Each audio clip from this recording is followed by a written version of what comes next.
Olá, meu amigo e minha amiga do canal Solo Escritura, seja bem-vindo a mais um dos nossos vídeos, onde estudaremos a Palavra de Deus mais uma vez.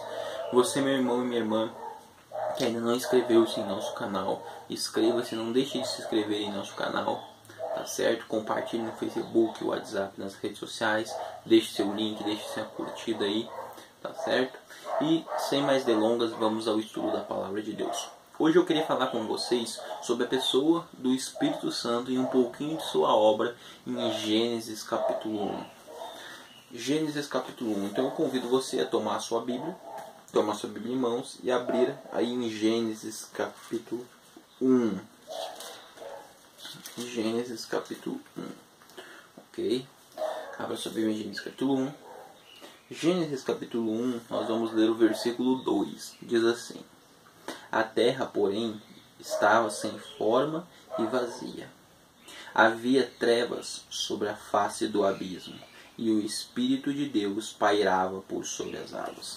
Então aqui, fala que a terra estava sem forma e vazia, e o Espírito de Deus pairava sobre as águas. Aqui, Espírito de Deus é o Espírito Santo, todos sabem, Todos sabem. Eu tenho aqui em minhas mãos a Bíblia Hebraica, Estudo Gartense, ok? Essa aqui é a Bíblia Hebraica. Talvez alguns de vocês não conheçam ou não tenham tido contato ainda com a Bíblia Hebraica.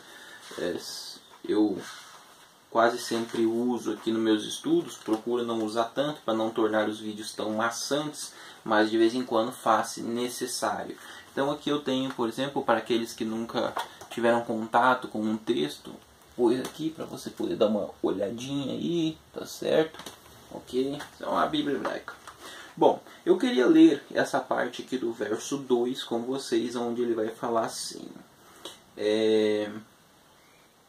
Diz assim: Vairuar Elohim miraheft. Então nós vamos ter Veiaruar Elohim miraheft. Então, Ruar Elohim, o Espírito de Deus, pairava. Essa palavra pairava, que era heft, ela é muito importante. Os contextos onde ela aparece no Antigo Testamento, na Bíblia Hebraica. Então nós vamos olhar para alguns textos da Bíblia Hebraica, onde aparece a palavra heft, e como que Moisés principalmente usa ela no Pentateuco, ok? Nós vamos ler outros textos do Pentateuco, onde Moisés vai usar essas palavras e como ele usa, para nós compreendermos um pouco mais do que Moisés quis dizer em Gênesis capítulo 1. Outra informação importante para você é essa expressão Ruach Elohim, Espírito de Deus, que se refere ao Espírito Santo. Existem outras expressões na Bíblia Hebraica, no conhecido Antigo Testamento, que se referem ao Espírito Santo. Mas essa expressão Ruach Elohim, ela aparece cerca de mais 19 vezes na Bíblia Hebraica, sendo que apenas 3 dessas ocasiões em que ela aparece na Bíblia Hebraica não se referem ao Espírito Santo. Por exemplo, você tem aqueles famosos versos lá onde, no livro de Samuel, onde o Senhor envia um espírito maligno, um espírito maligno da parte do Senhor que atormentava o rei, etc. e tal. Então ali aparece a expressão Ruach Elohim, só que aquele espírito ali não é o Espírito Santo, ok? Ali é outro contexto, outras questões, e aí não vem ao caso agora no nosso estudo.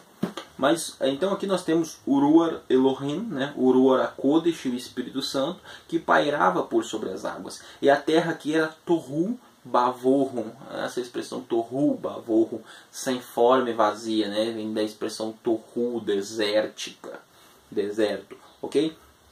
Por que isso é importante? Veja, primeiro que esse Raheft é um particípio. Okay? E o que é um particípio? O que isso quer dizer? Bom, eu me encontro aqui com a sintaxe hebraica na mão, a sintaxe do hebraico bíblico na mão, e eu vou ler aqui na página 47 da sintaxe o seguinte, abre aspas, diz assim: o particípio hebraico não descreve um atributo fixo ou inerente ao seu antecedente, mas sim apresenta a sua manifestação contínua. O antecedente é o sujeito. Geralmente o sujeito ele vem antes do particípio. O texto continua. É a única forma do verbo hebraico que descreve ação constante, contínua ou linear. Continua. Com o uso do particípio, o sujeito se apresenta no exercício contínuo da sua ação designada. E aqui embaixo ele diz assim: o tempo do particípio, como o de qualquer outro verbo, é determinado inteiramente pelo contexto. Então, o que é o particípio? O particípio ele expressa a ação, se ela é contínua, se ela está no passado, se ela está no presente, etc. e tal. E ela vem praticamente sempre depois do sujeito. Então, quem é o sujeito aqui? O Uru Elohim. E esse Rahaft, ele está no particípio, ou seja, é a ação contínua desse Ruach Elohim, do Espírito Santo. Então, qual era a ação contínua dele? A ação dele era pairar por sobre as águas.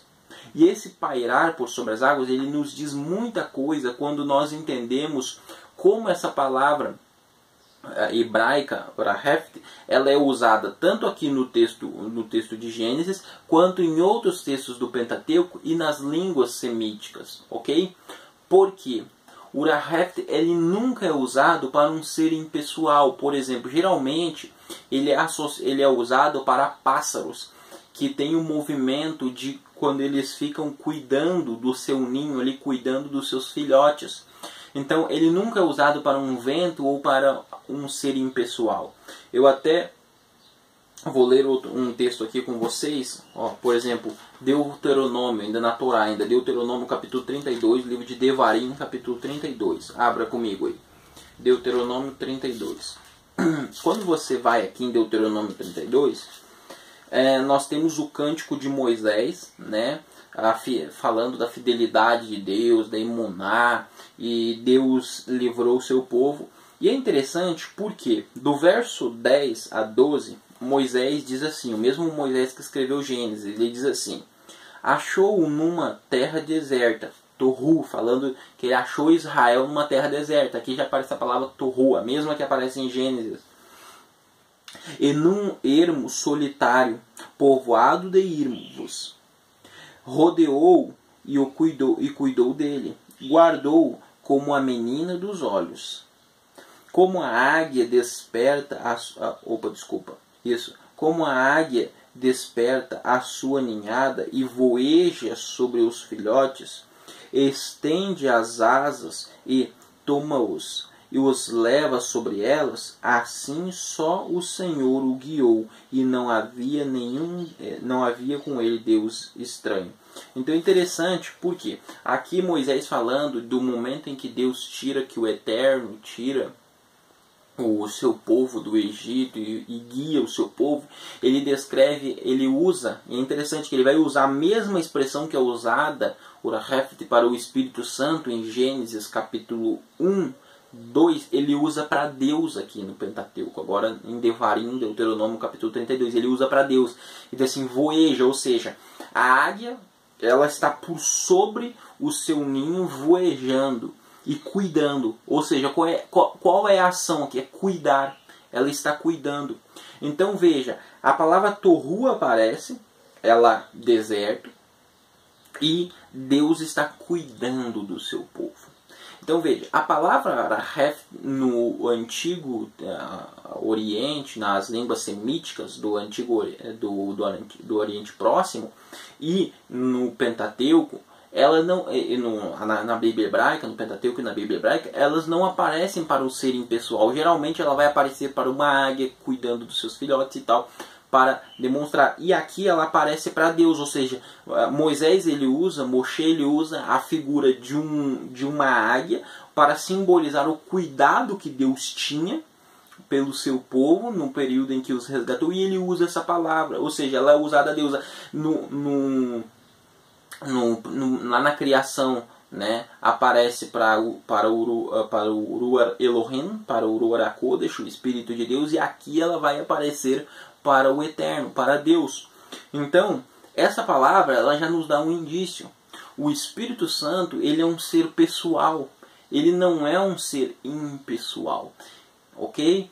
Ele não pode ser um ser impessoal. Caso contrário, Moisés teria que ter usado outra palavra para descrever a ação do Espírito, mas não foi essa a palavra que Moisés usou. Então, lá na criação, o Espírito ficava pairando por sobre as águas. E é interessante porque quando nós lemos o texto, nós podemos perceber que ao nós continuarmos estudando a Bíblia hebraica, nós percebemos que o Espírito Santo, ele tem, o Ruach HaKodesh, ele tem uma ação na criação e ele tem um papel criativo também. Por exemplo, se nós olharmos para o capítulo 26 do livro de Jó, Jó 26, você pode abrir na sua Bíblia aí, fica antes do livro de Salmos. O livro de Jó diz assim, ó, Jó 26, versículo 13, diz assim: pelo seu sopro aclara os céus, e sua mão fere o dragão veloz. Interessante, né? Pela sua mão aclara os céus. Eu queria pegar uma outra tradução aqui, que essa aqui é a Corrigida Fiel, para ler, e depois eu vou falar um pouquinho sobre isso com vocês. Aqui no capítulo 26, verso 3, na Corrigida Fiel, diz assim: pelo seu Espírito, pelo seu Ruach, em letra maiúscula, porque aqui é o Espírito Santo, ornou os céus, e a sua mão formou a serpente. Né? Então é interessante porque qual a essência do texto, o que o texto quer passar, o que o original hebraico demonstra aqui? Que pelo seu Espírito ornou, pelo seu Espírito tornou belo. Aqui poderia ser muito bem traduzido. Existem algumas traduções que traduzem dessa forma, até mesmo no inglês e em outras línguas, que tornou belo. Ok? Aqui usa a palavra ornou, por exemplo, nessa tradução. Então, pelo seu Espírito tornou belo. O texto dá a entender que uma das funções do Espírito Santo na criação seria tornar bela a criação, ok? Trazer beleza. Ou seja, nós temos a Trindade, né? A Trindade, algumas pessoas têm problema com esse termo, ou a triunidade, tanto faz, é apenas um termo para descrever a divindade, uma pluralidade na divindade. Mas a questão é que quando nós olhamos para a divindade, em Gênesis capítulo 1, em Bereshit capítulo 1, nós percebemos que existe 3 seres trabalhando em prol de uma criação, do início desta criação, e eles trabalham em plenitude de pensamento, em unidade. Existe uma unidade na divindade e ela trabalha. Por exemplo, se nós formos aqui ao capítulo 34, se não me falha a memória, de Jó, diz assim, 34, deixa eu ver se é isso mesmo, no discurso de Eliú, ou é o 33, versículo 4, isso, é o 33, versículo 4, no discurso de Eliú, ele diz assim: o Espírito de Deus me fez, o Ruach Elohim me fez, e o sopro do Todo-Poderoso me dá vida. Interessante, porque aqui Eliú, ele diz que quem fez ele foi o Ruach Elohim. Então é interessante, porque quando nós olhamos para a criação, até fica difícil você conseguir separar o que foi obra, do que, por exemplo, João, no capítulo 1 do seu evangelho, ele vai falar do verbo. No princípio era o verbo estava com Deus, e o verbo era Deus. E aí ele vai ter Deus no princípio e também o verbo. E esse verbo também era Deus. E esse verbo era o próprio Jesus Cristo, Yeshua, que estava lá. Entende? Então fica difícil separar a obra de quem é quem ali na criação, porque todos trabalharam em unidade de pensamento na criação. E o Gênesis capítulo 1, ele já nos dá um direcionamento, ele já nos dá vislumbres de que sim, existe uma pluralidade dentro da divindade, um único Deus. Nós não conseguiremos explicar esse Deus, mas sim existe. E as palavras que Moisés usa aqui, que Moshe Rabbeinu usa aqui, sim, ela não pode ser usada a um ser impessoal, tanto que ela é usada para o próprio Eterno, pelo próprio Moisés lá na frente. Eu queria ler... também tem mais um textinho aqui interessante que fala que o Espírito, né, o Ruach HaKodesh deu a vida no livro de Salmos, né, no livro Salmo Terrilim, capítulo 104. 104. Vamos lá comigo, abra aí no capítulo 104 da sua Bíblia, Salmo 104, ok, diz assim no versículo 30, diz assim: envias o teu Espírito e eles são criados, e assim renovas a face da terra. É interessante, fala que envias o teu Espírito e eles são criados, né? O Espírito Santo também tem poder criador, assim como Eliú já havia atestado, o salmista também atesta. Eu queria recomendar um livro aqui e ler uma citação desse livro com vocês. Esse livro aqui, do Dr. Alberto Tim, né? Pneumatologia, deixa eu botar ele mais pertinho aqui, Pneumatologia, Pessoa e Obra do Espírito Santo, do Dr. Alberto Tim e do Dr. Reinaldo Siqueira. Dr. Reinaldo Siqueira, gosto muito dos trabalhos dele, é PhD em Antigo Testamento, um especialista na língua hebraica. E o primeiro artigo deste livro aqui, o primeiro não, acho que é já o segundo ou terceiro, é do Dr. Richard Davidson, que é professor na Andrews University, que também é especialista em Bíblia Hebraica, PhD em Antigo Testamento e professor de Antigo Testamento na Andrews University. Ele vai tecer um comentário muito interessante sobre isso, e ele diz assim, na página 57, abre aspas, ele diz assim: o Espírito de Deus não é apenas pessoal, mas constitui uma pessoa separada na divindade. O contexto de Gênesis 1, como um todo, visto à luz do contexto canônico mais amplo do Antigo e do Novo Testamento, fornece fontes evidenciais de uma pluralidade de pessoas na divindade e na criação. Além da menção ao Espírito de Deus, Ruach Elohim, em Gênesis 1:2, a palavra criadora é mencionada em todo o relato da criação, 10 vezes em Gênesis 1. E é interpretada no Evangelho de João como se referindo ao verbo, a palavra, Cristo, pré-encarnado. A forma verbal façamos de Gênesis 1:26, provavelmente um plural de plenitude, implica uma distinção de personalidades dentro do ser divino, uma pluralidade dentro da divindade, uma unidade de intenção e de plano, ideal germinal, de um diálogo intradivino entre pessoas dentro do ser divino.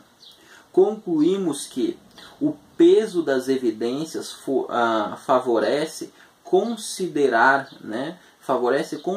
a expressão Ruach Elohim em Gênesis 1:2 como uma referência ao Espírito de Deus, uma pessoa separada na divindade.